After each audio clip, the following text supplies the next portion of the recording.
بسم اللہ الرحمن الرحیم۔ کل میں نے آپ کے سامنے قرآن کی کچھ آیتیں نماز کے متعلق بیان کی تھی، جن آیتوں میں سب سے زیادہ سخت آیت یہ تھی کہ جہنم والے ایک دوسرے سے سوال کریں گے کہ تمہیں کون سی چیز جہنم کے اندر لے کر آئی، تو وہ لوگ جواب کیا کہیں گے کہ ہم نماز نہیں پڑھا کرتے تھے، تو نماز کا نہ پڑھنا جہنم کے مرتکب ہوگا۔ تو لہٰذا آج ہم گفتگو کریں گے روایت کے متعلق کہ امام علی علیہ السلام کے نزدیک نماز کی کیا ہے۔ صلی اللہ امام کل میں نے آپ کے سامنے ایک روایت بیان کی، تو اس روایت کا خلاصہ بیان کر کے آگے کی طرف چلوں گا کہ امام علی علیہ السلام نے بیان کیا تھا کہ سرکار دو عالم کا یہ رویہ تھا، یہ اخلاق تھا کہ جب بھی نماز کا وقت آتا تھا تو پیغمبر کا چہرہ سرخ ہو جایا کرتا تھا، اور یہی عادت امام حسن مجتبیٰ علیہ السلام کی تھی کہ جب بھی نماز کا وقت آتا تھا امام کا چہرہ مبارک سرخ ہو جایا کرتا تھا، امام پر خوف طاری ہو جایا کرتا تھا کہ اب میں اللہ کی بارگاہ میں تشریف لے کے جا رہا ہوں، اللہ کی بارگاہ میں آ رہا ہوں۔ اسی طریقے سے پیغمبر فرماتے تھے کہ اگر جب نماز کا وقت ہو جاتا تھا سرکار دو عالم کسی بھی چیز کو نماز کے اوپر ترجیح نہیں دیا کرتے تھے۔ میں نے کل اس کی مثال بیان کی تھی کہ کام کو نماز کو نہ بولیں کہ مجھے کام ہے، بلکہ کیا کام کو بولیں کہ مجھے نماز ہے، میں نے نماز پڑھنی ہے، میری نماز کا وقت ہے۔ اور اسی طرح پیغمبر سرکار دو عالم تھے، جتنا بھی بڑا افضل کام کیوں نہ ہو ان کا، جتنا بھی امپورٹنٹ کیوں نہ ہو، کوئی ان سے ملنے بھی کیوں نہ آ جائے، بلکہ روایت کے تو جملے ہیں کہ پیغمبر کسی کو پہچانتے بھی نہیں تھے جب نماز کا وقت آ جائے گا۔ نماز کے وقت کسی کو نہیں پہچانتے تھے کہ ابھی میرے پاس نماز ہے۔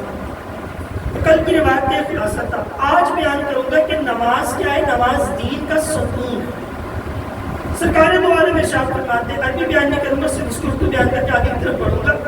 سرکار اکرم نے ارشاد فرمایا کہ نماز کی مثل ایسی ہے جیسے خیمے کا ستون، اگر ستون اپنی جگہ پر برقرار رہے تو رسیوں، میخوں اور چادر کا فائدہ ہوتا ہے، اگر ستون ٹوٹ جائے تو نہ کوئی رسی فائدہ دے سکتی ہے اور نہ ہی کوئی میخ و چادر فائدہ دے سکتی ہے۔ نماز کیا ہے؟ ایک خیمے کا ستون ہے، اگر وہ ستون نہ ہو تو چادر بھی کسی کام کی نہیں رہی اور رسی بھی کسی کام کی نہیں۔ در حقیقت پیغمبر اس میں فرمانا کیا چاہ رہے ہیں؟ پیغمبر فرمانا یہ چاہ رہے ہیں کہ اگر تمہاری زندگی کے اندر نماز نہیں تو کچھ بھی نہیں، انسان کی بندگی ختم۔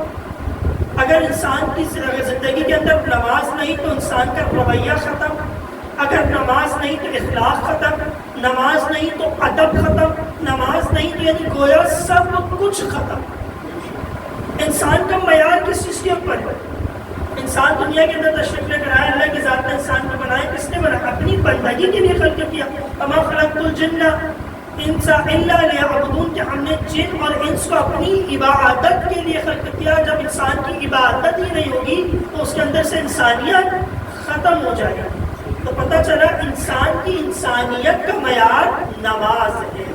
اس کے بعد پھر مولا علی علیہ السلام فرماتے ہیں، اور کیا خوبصورت روایت ہے امام کی، الامام علی اللہ اللہ فی الصلاۃ فانھا عمود الدین۔ امام علی علیہ السلام اپنی وصیت میں فرما رہے ہیں، اور وصیت پہ عمل کرنا واجب ہوتا ہے۔ اگر کوئی شخص آپ کے اوپر وصیت کرے تو آپ پر واجب ہے اس کی وصیت کے اوپر عمل کرنا، یا تو آپ اس شخص کی وصیت کو قبول نہ کریں، اگر آپ نے اس کی وصیت کو قبول کیا ہے تو پھر آپ پہ واجب ہے اس کی وصیت کے اوپر عمل کرنا۔ امام علیہ السلام اپنی وصیت میں فرما رہے ہیں نماز کے بارے میں کہ اللہ سے ڈرو، کیونکہ وہ تمہارے دین کا ستون ہے۔ اللہ سے ڈرو، فرماتے ہیں کہ نماز کے بارے میں اللہ سے ڈرو، کیونکہ نماز جو ہے وہ تمہارے لیے دین کا ستون ہے، تمہارے دین کا ستون۔ امام علیہ السلام کے بعد وصیت میں فرمایا۔ اب سوال یہاں پہ یہ پیدا ہوتا ہے کہ ایک شخص ہوتا ہے وصیت کرنے والا، ایک ہوتا ہے وصیت کو قبول کرنے والا۔ یا تو آپ امام کی وصیت کو قبول نہ کیجیے، اگر آپ امام کی وصیت کو قبول نہیں کریں گے تو سمجھ جائیے پھر آپ نے مولا کو مولا بھی نہیں مانا، امام پھر آپ کے امام ہی نہیں۔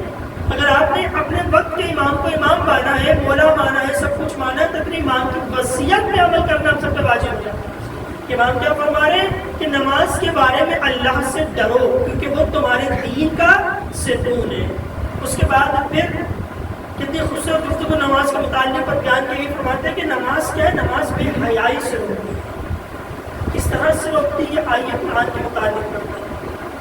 اللہ تبارک و تعالیٰ قرآن کے اندر فرماتا ہے وَأَقِیمِ الصَّلَاةَ إِنَّ الصَّلَاةَ تَنْہَىٰ عَنِ الْفَحْشَاءِ وَالْمُنکَرِ، نماز کو پابندی سے پڑھو، نماز کو پابندی سے پڑھا کرو، بے شک نماز بے حیائی اور برے کاموں سے روکتی ہے۔ کس طرح سے روکے گی؟ بہت خوبصورت واقعہ ہے۔ انصاروں کے اندر سے ایک نوجوان تھا تو جو پیغمبر کی بزم میں آیا کرتا تھا، پیغمبر کے ساتھ نماز پڑھا کرتا تھا، نماز بھی پڑھتا تھا اور برائی بھی کیا کرتا تھا، برے کام کو بھی انجام دیا کرتا تھا۔ کچھ لوگوں نے اس شخص کی شکایت پیغمبر سے کی کہ یا رسول اللہ، یہ شخص نماز بھی پڑھتا ہے اور برائی بھی کیا کرتا ہے، برے کام کو بھی انجام دیا کرتا ہے۔ تو پیغمبر نے کہا کہ ایک دن ضرور آئے گا کہ اس کی نماز اس کو برائیوں سے روکے۔ اللہ قرآن میں فرما رہا ہے کہ نماز برائیوں سے روکتی ہے، نماز بے حیائی سے روکتی ہے۔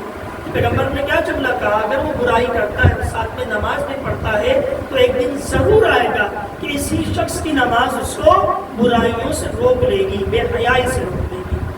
اس کے بعد پھر ہمارے امام محمد باقر علیہ السلام صلی اللہ علیہ وسلم، کہ وقت کم ہوتا ہے، میں چاہوں گا کہ اس مختصر وقت کے اندر آپ کے سامنے فقط روایات بیان کروں اور پھر آگے کی جانب تیزی سے بڑھ جاؤں، تشریح انشاءاللہ پھر کبھی جہاں مناسبت ہوگی وہاں بیان کروں گا۔ امام باقر علیہ السلام فرماتے تھے کہ امام باقر کی حدیث میں کتنی بڑی حقیقت ہے۔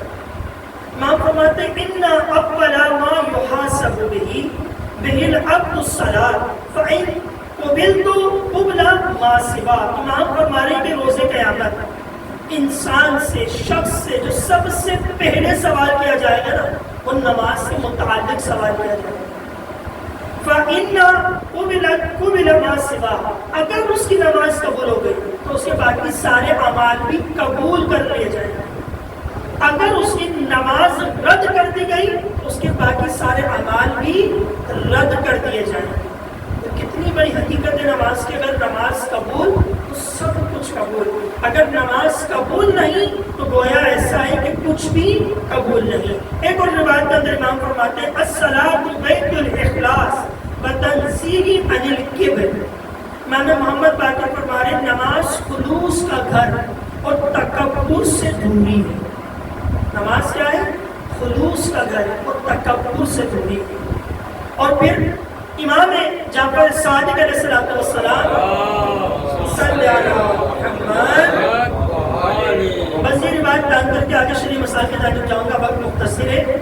امام جعفر صادق فرما رہے ہیں، سنیے گا، بڑی پیاری روایت ہے، بہت خوبصورت انداز میں امام نے فرمائی۔ امام فرماتے ہیں للمصلی ثلاث خصال، کہ جو نمازی ہے اس کے لیے 3 خصوصیتیں ہیں۔ جو شخص نماز پڑھتا ہے اس کے لیے ثلاث خصال، اس کے لیے 3 خصوصیتیں ہیں۔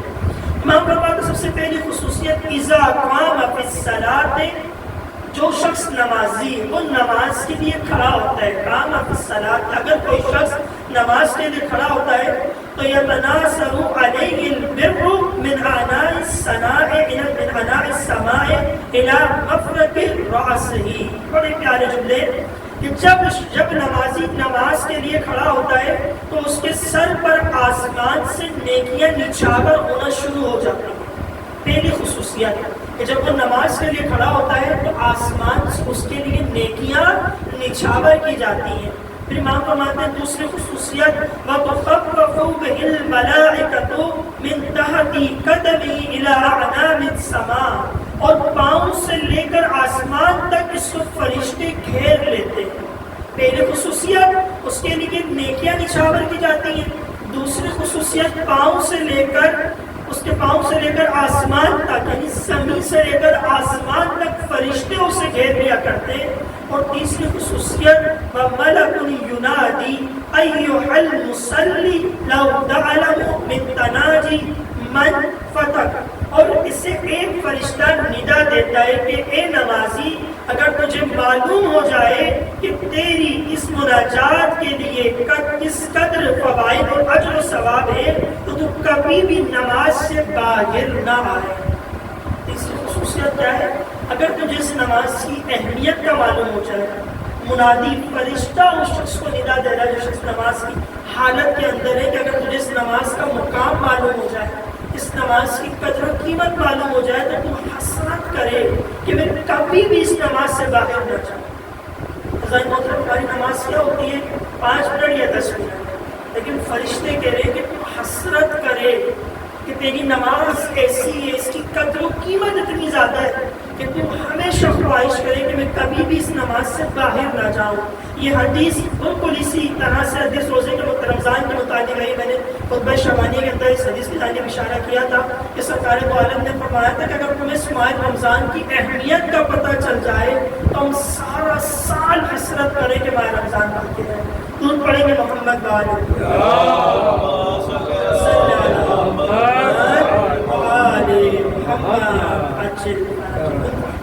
وقت مختصر ہوتا ہے، میں چاہتا ہوں کہ مختصر وقت کے اندر مختلف موضوعات کے متعلق بھی گفتگو کروں اور ساتھ میں شرعی مسائل کے متعلق بھی آپ کے سامنے گفتگو کو بیان کروں۔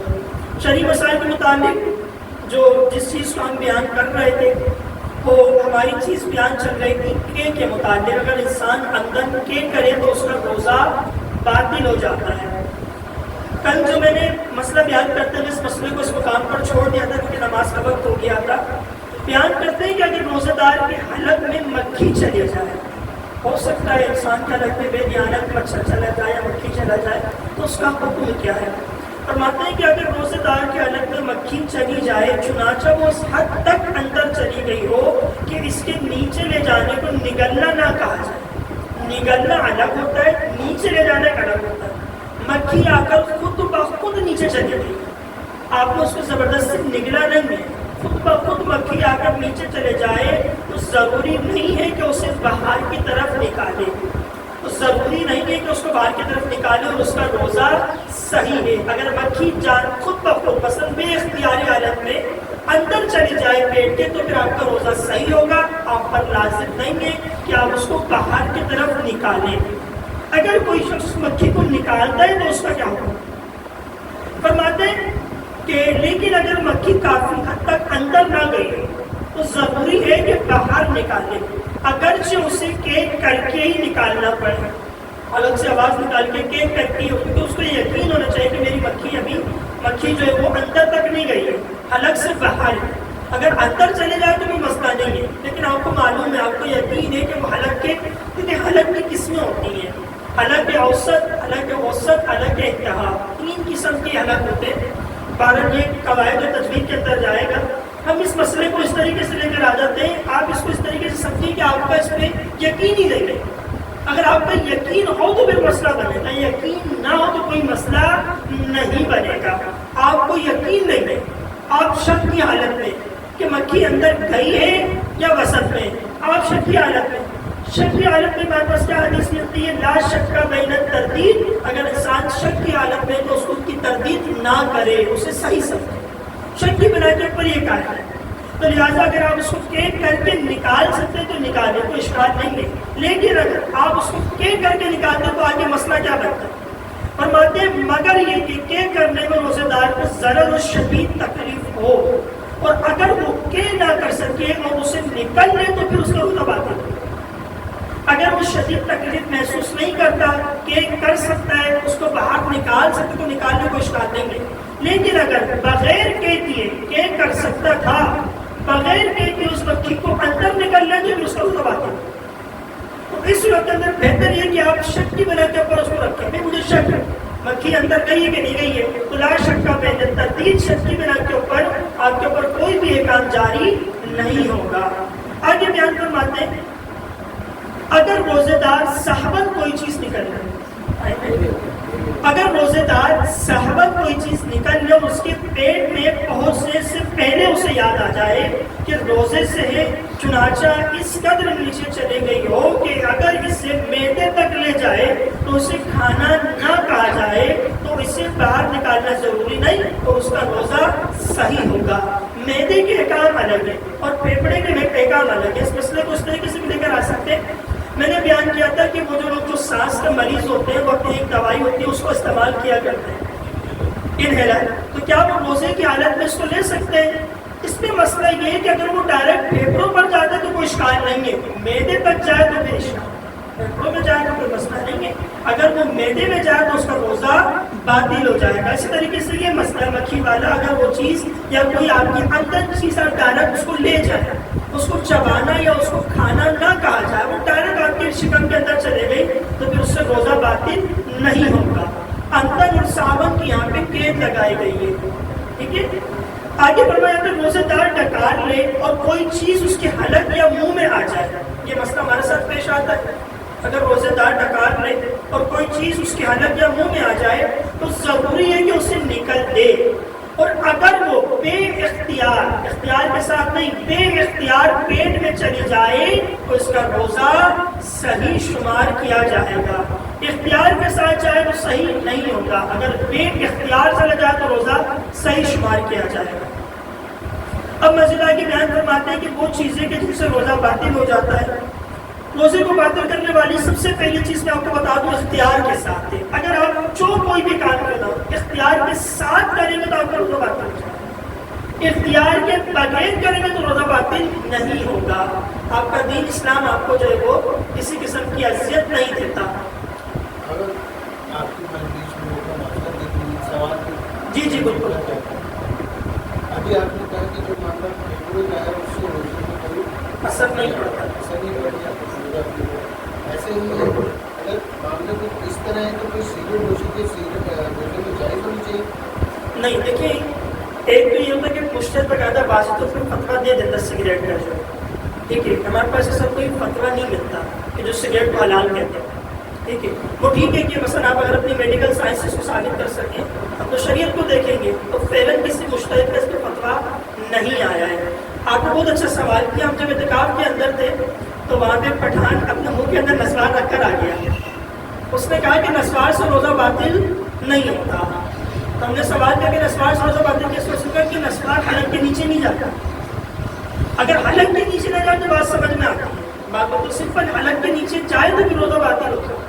تو آپ کو پریشان، ہم نے کہا حلق کے نیچے جاتے کیا معاملہ ہے یہ؟ اس نے کہا دیکھیں یہ میں استعمال کرتا ہوں اپنی اس کے تحت، پتہ نہیں مجھے نہیں معلوم کہ اس کے کیا احکامات ہیں، البتہ اس نے یہ جملے کہے۔ پھر ہم نے اسی مسئلے کو اسی طریقے سے اپنے استاد سے پوچھا، حیران کیا، تو استاد نے یہ بتایا کہ اگر حلق کے نیچے نہیں جاتے تو کوئی اشکال نہیں، حلق کے نیچے چلے جائے تو پھر روزہ اس کا باطل ہو جائے گا۔ اب سگریٹ کے دھوئیں کے متعلق مجھے نہیں معلوم کہ وہ شکم میں جاتا ہے یا پھیپھڑوں میں جاتا ہے یا وہ حلق کے نیچے سے جاتا ہے، کس طرح جاتا ہے مجھے نہیں معلوم، لیکن کسی مجتہد کا اس کے متعلق فتویٰ نہیں آیا۔ دودھ پڑھیں گے محمد وآل محمد صلی اللہ علیہ وسلم۔